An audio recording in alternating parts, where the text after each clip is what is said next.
What is a spiritual survivor?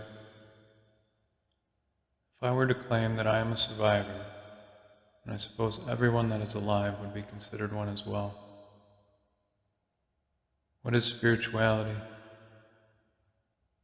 I believe spirituality is our way of describing something that is indescribable, our connection to Source.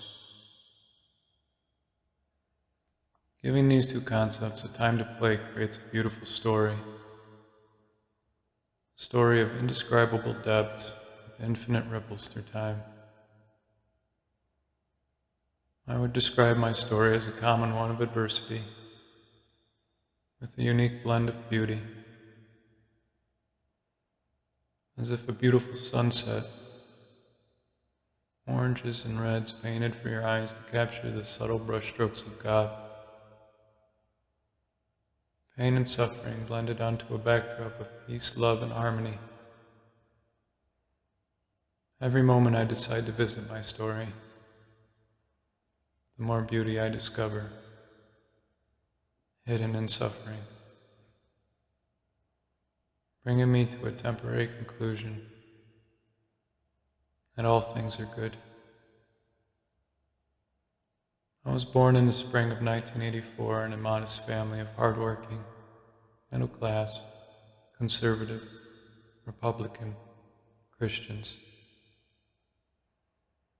I've only ever known working hard to earn your keep, doing what must be done in the moment in order to continue on in harmony. A story of fine balance between savagery and artistry. One would even go as far as saying a developing relationship with the idea of Bushido.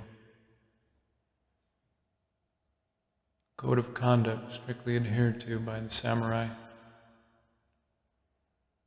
One of martial spirit, athletic ability, military skills, fearlessness toward the enemy in battle, frugal living, kindness, honesty, honor, filial piety, and the supreme loyalty to one's Lord.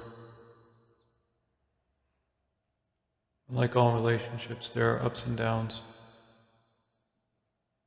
The ebb and flow of alignment with this idea, and with one of contradicting influence. This influence, whether externally or internally, allows energy to be used in another trajectory, creating an archer's paradox in the story. Always moving in the direction God has laid out, hand in hand with an idea of free will. In a short burst of time, we are allowed to play on this playground, with the inability to ever fail this course. So we strive to find balance between our own savagery and our own artistry, whether we realize it or not. As I aged into young adulthood, I learned many skills from my parents. One of my favorite skills that they taught me was the ability to listen with focused intent, receiving a high probability of accurate download from one person's story to mine. This skill, paired with God's gift of visual thoughts, I am able to see through time, visiting a person's story as if a short film is being played in my mind. But not all films are pleasant to watch. The emotion sewn into the story can come through amplified and become devastating to my heart. And this has been my experience in connection. Extreme emotional depths with the inability to express them properly, relentlessly influenced by the energy signature of connections, bringing me to my current temporary conclusion that nothing exists beyond the moment. Existence is bursts of light infinitely spiraling back into itself in order to upload the information and continue on another rotation. There is no end, only change. One question that continues to be asked is purpose. Or what is the purpose? I have found myself coming back to a single answer every opportunity. Let's focus on the question first. What is purpose? From my current perspective, purpose is the reason for existing. To ask, what is the purpose of my existence? Is to ask, what is the reason for existing my existence?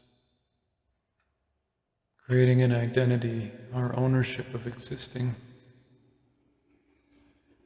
As if you were asking God, why am I existing this existence rather than that existence? We don't own anything. Or at least a temporary experience from God to play in His masterpiece, in order to aid in the influence of its ever-evolving stream of light and matter, molding the shape of this unfathomably small piece of a grand ship as it dances in the infinite. So what is the purpose? The purpose, or reason for existence, is to play the role you were given from reception, with unconditional love and gratitude for every moment. This task is impossible, but we are limitless energy, so we will persist. And one mustn't ignore the balance of energy existence possesses. The balance between light and dark. It's a small counterbalance in order to create shape in the evolution of our ship. A small piece is what we refer to as evil. It's small and quiet and always present and waiting to manifest its influence. Waiting for its opportunity to tune into unity and become a symbiotic manifestation of life.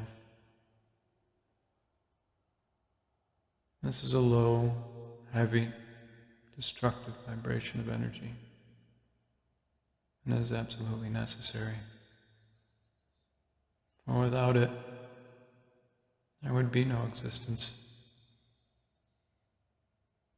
No music for existence to dance. Destruction in order for creation to occur. I am writing this now only after my own destruction in this story. But some things only grow so much before redistribution. Collective energies creating art until the piece is complete and energy streams elsewhere. There is no end, only change. As an anchor for me. And questions like what now, or what's next, are given focus. Another anchor is all good things. In reference to when reflection of suffering is given focus. Despite our avoidance of suffering, it is our greatest teacher on this playground. It reveals our truest and highest vibration of self to oneself. This allows one to perceive deeper into the infinite self, and in turn, a better understanding of unconditional love. That love energy is a part of all things. Despite the conditions we may place on them. Suffering acts as a fire, consuming all that is irrelevant. leaving only what truly matters, the moment. And if one is to find peace, they must find peace in suffering with unconditional love for the moment. This is the part in the story when all things become possible. The canvas has been wiped clean and is ready for a new piece of art to take shape. The only question left to answer is, what do you wish to become? Your thoughts will echo through your actions into the universe, and all of existence will change based on where you focus your lens. Absolutely beautiful camera, recording a story you produced and directed. Recording small clips of film to the subconscious. Our penance to source. But, as all stories go, there are plot twists and sudden unexpected changes that will occur. It can easily become a story about a hero surviving all things thrown at them.